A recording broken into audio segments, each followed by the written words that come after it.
Hello ladies and gentlemen, and welcome back to another episode of Raynday Gaming. My name is Raynday, and today we're taking a look at Ruckus in the game Paladins, Champion of the Realm, another game from Hi-Rez Studios, who are obviously famous for Smite. Now, I'm going with the Robot Commander deck, which, different from Death from Above, allows me to be more of a support character. Ruckus has some miniguns, has a shield, has the ability to whip out 4 extra guns and some rocket launchers to boot with his ultimate and hover across the ground and making sure that he removes all of those debuffs on you. As you see his abilities right here, Hexafire was what I was mentioning earlier, those 2 additional miniguns and 2 rocket launchers. Although you are sacrificing mobility, you cannot move when you do that. This is his basic attack here, and his right auto attack will give you basically increased attack speed. It's called dual fire. It'll increase your attack speed by 60%, but you will also be moving slower, and therefore you have to kind of position yourself correctly to be able to use that. Again, Ruckus, like I said, can be used in a couple of ways. I'm going the support route, which you'll often see in the high-level competitive play that I'll be casting tomorrow alongside Vox, and you can follow me on Twitter and Vox on Twitter as well. My Twitter is @Raynday Gaming, and I'm sure we've tweeted each other, so you can check him out. But we will be casting Paladins tomorrow for the NA World Qualifiers that are just starting. This is week 1, so I'm very excited to announce that for those who do not know already on the channel. I will be casting tomorrow alongside Vox, and it will be a great time, and this is the map you will be seeing all the competition on. Now, in that game and in these games upcoming, I want to do my best to explain Ruckus. As you see here, the point control was very, very off our team. We had no aggression whatsoever. I was the only one trying to basically flank the enemy team, and you can see there that Ruckus is just shooting like so haphazard. He's like, "What's he? I don't even care. Is someone over there? Let me shoot a little bit," and I'm dead because they've got 5 team members. And one of the biggest issues you saw is that we were staggered in our approach. I'll talk about some of the tactics, and again, if you want to see some more of the tactics discussion, Vox is really good with his information, and I'm also picking up the game quite well in terms of how you should be going about capturing these points, what you want to do. And so stay tuned to the channel. I'll be putting out Paladins videos probably once a week, and of course casting for these next few weeks while the World Qualifiers are going on. So excited for that. Let me know if you guys are going to be there in the comment section below. Would love to see you guys. Canessa over here is trying to take me down. I'm trying to go at her with my machine gun, but she's doing a lot of damage to me with that rocket launcher, that sniper, excuse me, not a rocket launcher, and she gets the kill. Canessa Rovanik taking me out, and Ruck is getting that assist again, that lazy assist, I'm sure. Let's see what she was doing over there. Okay, looked like that missed to me, but I guess the replays aren't exactly as accurate or something, but that looked like that hit to the right of my character, not exactly me, but hey, all is well. Ruckus, again, a really fun character that I've liked. Now, how do you benefit as Ruckus? How do you play Ruckus to your maximum benefit? A lot of people are just getting into Paladins. Ruckus, one of the first characters I picked up. I found him actually really enjoyable as I use my right click, actually, that dual fire to get some extreme damage onto Rovanik, who's actually over here, and looks like he just used his transporter, allowing him to transport to a little bit of a further distance, but actually, Death to Come gets the kill on that, and now I'm taking some damage from the Pip, who's firing from a higher ground, and that's always, as a Pip, what you want to be doing, because you got that area splash damage. You're going to want to aim low. If you aim high, you're going to have to most likely try and hit somebody out of the air, or you know, you're not going to be able to take advantage of that area splash that would be so much more prevalent. Now I'm taking a bad fight here. I have my emitter available, and the Drogos looks to be taken out, but now the Ruckus joins, and this is not a good fight for me. I need to try and get out of here, or at least space myself so I'm getting some cover, and I do. I go around the backside trying to help support and stop this payload, which is still being pushed, and I've got to get myself over there. Now, because no team member of the attacking team has been near that payload, it actually is moving backwards as I am able to join the fight from a safer vantage with some more health and focus now on the Rovanik. I get my dual fire going, and I take him down, eliminated, giving myself a damage dealer plus an elimination bonus there for my burn cards next round, and I'm very excited. The Pip is running away, but it looks like we're going to be able to get him. I hover directly towards where he is. He's jumping, trying to shoot down to get that splash damage, but we take the kill as well. This is looking like a great defense. Drogos and Ruckus on the enemy team are coming around, and I'm almost having to reload, but I'm using it under fire, and now it looks like my teammates have backed up. So what am I going to do, guys? I'm going to back up. I do not want to be in there solo. I want to use my teammates to my advantage. I see Pip and Drogos actually flanking and then going ahead, and now Drogos is in trouble, forcing to thrust out, using his escape ability very early in that fight, and so now if he comes down in a bad spot with Pip and Barrack nearby, he could be in trouble. Now, it looks like we are just doing some offensive defending, and that is one of the ways you will see a lot of teams take the approach of defending. Instead of trying to wait for everyone to get to the payload and regroup. They will try and catch people as they respawn in a staggered way because your respawns are based on when you die. They will try and catch people coming out of respawn in a group and just keep staggering those respawns, not basically letting them regroup and make a strong push. Now, I am in trouble here. Revenant is almost going down, but I'm using cover to my advantage. We do take down Garrido, the other Ruckus, so I feel good about that, but we are not able to take down the Kinessa, who has ended up getting a couple of kills on me that round. I think 2 or 3, but it looks like we do get the defense. We don't get any points, but we do deny that point, and now it's time for burn cards. Now, for those of you who don't know about burn cards or are new to Paladins, basically what that means is that I'm going to be able to choose some cards either from a defensive, utility perspective, healing perspective, or a damage perspective to support my character in being more uniquely effective in this round. The reason it's important is because each round your points are earned, and when you get those credits from doing damage, from getting kills, you earn more points and you have more to spend in the next round's burn cards. Some of the burn cards are very effective and very helpful, such as 20% increase in building up your ultimate, and those are very important. Also,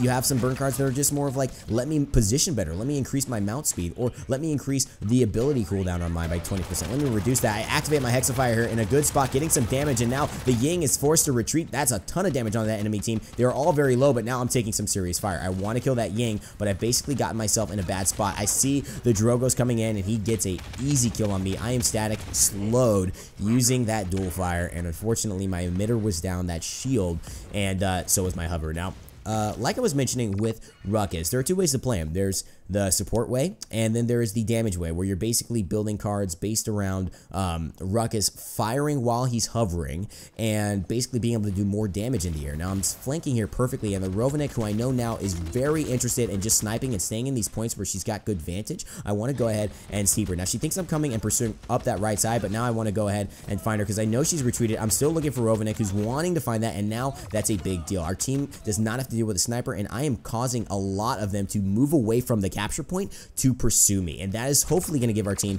a little bit of time. Now, I'm looking at this kill cam, looking at Revenant and just a Rovanik, and realizing that, oh no, the enemy double kill is coming out. That's not good. But again, it did delay that a little bit. We did lose the objective, but what my intention was there was to get rid of the sniper and basically help my team to push. Now, it looks like they lost that individual fight there, but if they would have, I think that would have been a good play by me. It didn't work out with my teammates doing that, and of course, like I said, Rovanik is being an issue. I'm hiding behind this tree because you cannot, this player, this object, right, will help us. Now, I want to get close. Why? Because Kinessa's going to do most of her damage at range. She wants to charge up. She wants to do all of that. I've got my emitter down, and I do get taken out, but Rovanik goes down as well because the barrack is nearby. I do get taken out, like you see. Look at this pip damage, this area splash damage that he's shooting. He's basically not even aiming. He's just aiming at the ground, and that is why, from pip, that higher viewpoint is going to help you so much to be able to get that guaranteed damage because it's so much easier to aim and splash near you. Now, I go near this payload to try and move, but oh wait, it's still moving. Oh my god, get over here. One of the things is you gotta be near the payload for 2 seconds. When you do, then it starts to move in your team's favor until an enemy team player would come and start to push it. Then it would stop moving, it would be contested, and then we would see until basically one of us were gone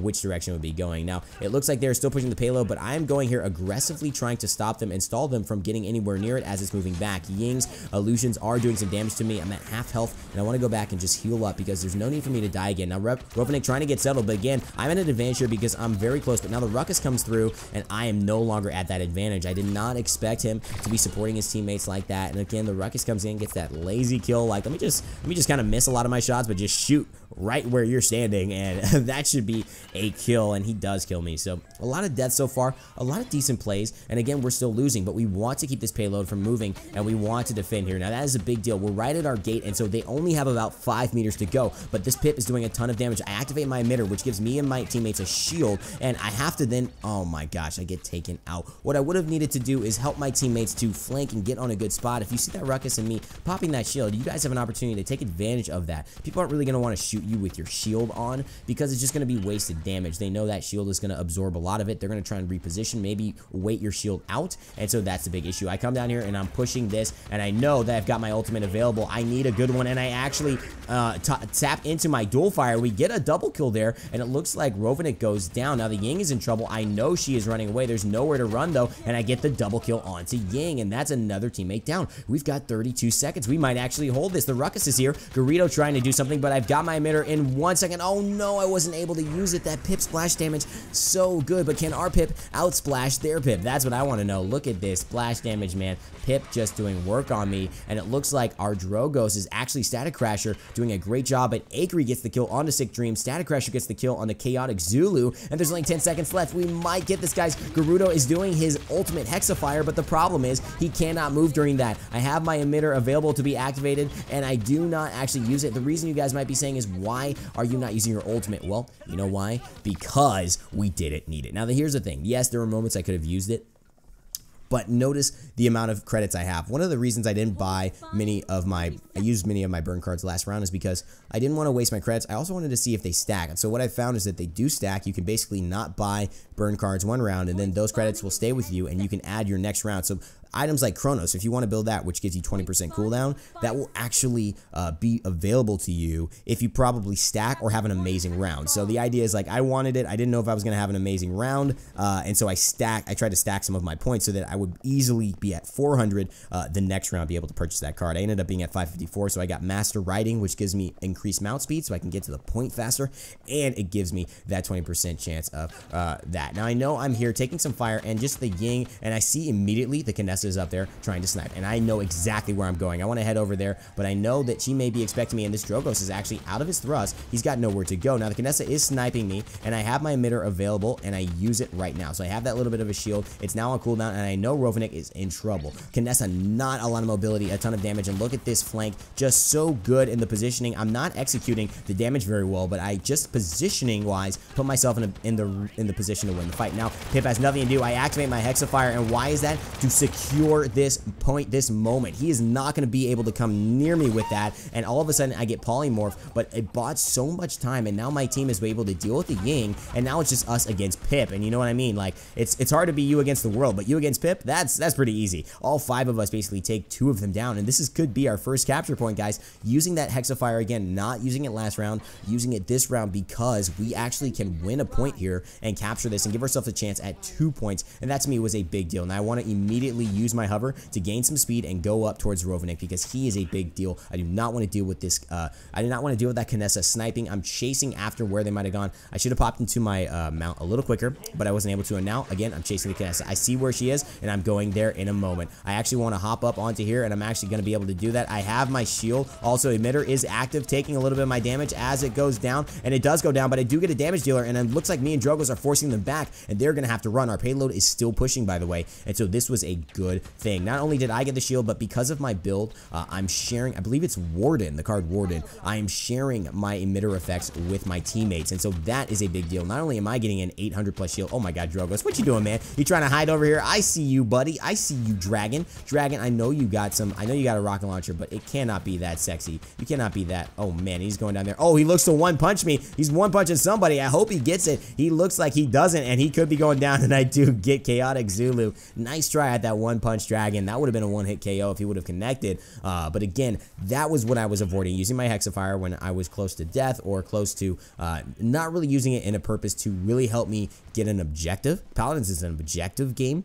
And, you know, getting those solo kills, that's not really going to matter. He uses that ultimate not to help with an objective, just to basically, you know, try and, I don't even know what that was. Rovnik in a horrible spot here, caught out, and I am over her head with the advanced ground, the higher ground, and she's not going to be able to do anything about that. Now, our payload is moving backwards because they are basically near it, and we aren't. The Barrack is basically hiding, and he wants to get a couple of damage, and I'm able to take and apply some emitter effects and give my teammates a shield here as well. So it's coming up in 6 seconds. We're going to have that shield to make that final push. I want to wait. 3, 2, 1. It's coming up soon. I get my Hexafire. Oh no, Kinessa with the snipe taking me out. Even though my wait a second. Wait, she's not even facing me.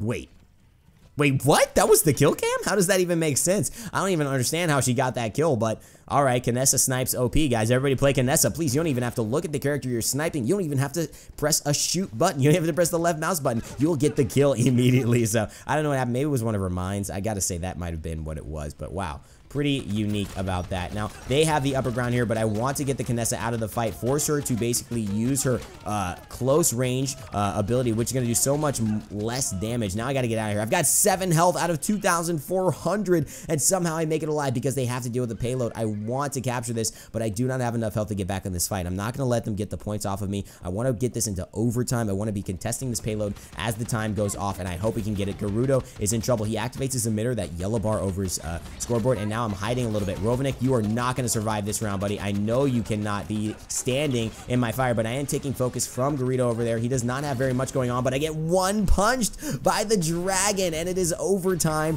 But oh my god, that one punch is doing it. But I want to go to my teammate here. I don't want to see that replay, and we get the push. Static Crasher able to do it himself. That dragon helping us out, even though I got taken out, man. That is the risk and reward of the one-punch dragon. You saw it work poorly, and now you're seeing it work well. He did help to basically buy them some time, almost stop the secure, but now we are 2-2. And one of the things I like about this new payload, guys, and this new mode, and the mode we'll be casting tomorrow, is that there's this immediate turnaround ability to basically throw out a couple of good plays, adjust, and then have the enemy team be totally on their toes, and then all of a sudden have them adjust and basically put you on your toes because of a different strategy or a different approach, focusing a certain target. Remember the first point objectives, Kinessa took me down twice, and now I've been totally focusing on Kinessa whenever I saw her, and she has been basically out of this fight. Although she did get that random kill on me, she has not had as big an impact as she's had. She's not been able to snipe and put that damage on. If she can't snipe, then this is going to be a problem. Although, look at this right here. Kinessa, I see her, and I'm going for her. Rovnik going down. Her and Ying are the only ones here,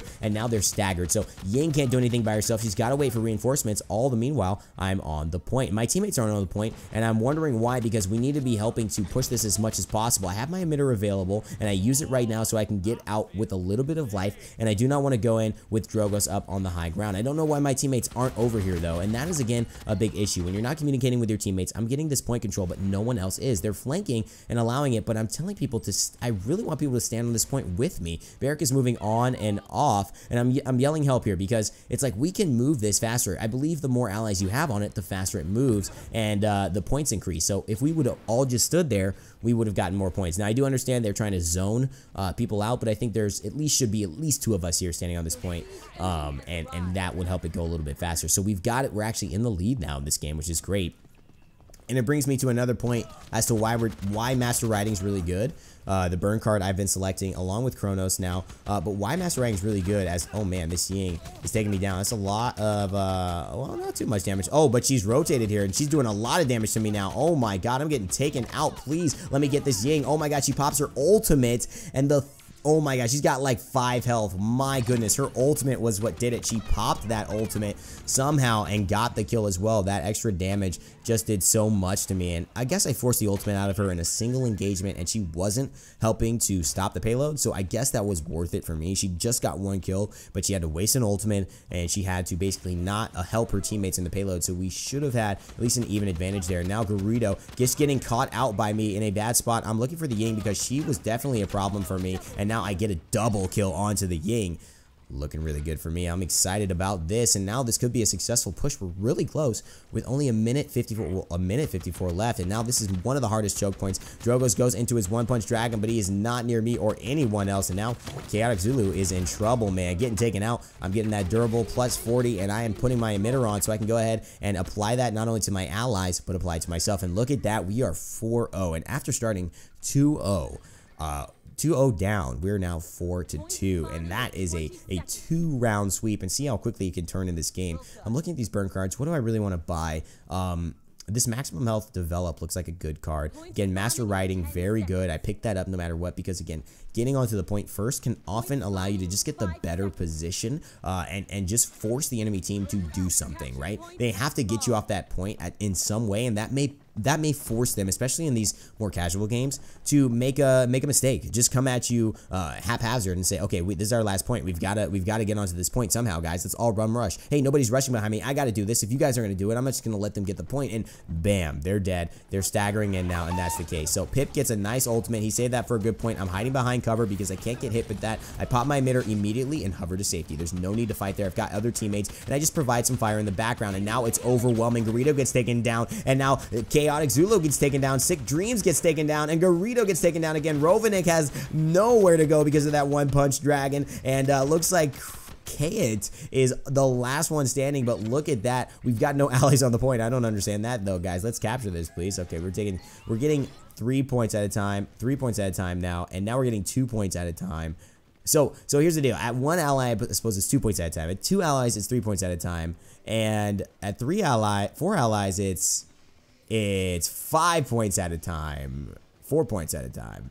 For 4 allies, it's I don't know. It doesn't matter. We're winning. Somebody let me know what that is in the comment section below, and we get the victory. That was a great showcase of Ruckus and that emitter build where you're basically trying to shield your teammates. You're able to survive more. You're not firing while you're using your hover. You're not doing all those good things, trying to damage people out, but you have survivability. And Ruckus is the best thing I could say in terms of maybe Buck, but being a warrior in this game. He's a bruiser. He's somebody who could take some damage, who could dish some consistent damage, so you got to deal with him. You can't just ignore him, but he can also buff his teammates. He has some decent abilities to go ahead and be in the fight with some heavy control and do a great job. Now, obviously, guys, I'm going to have to take it easy for tonight. No Smite games today, and most likely we'll get one, hopefully tomorrow, but if not, you will get those starting on Monday because I'll be casting again tomorrow.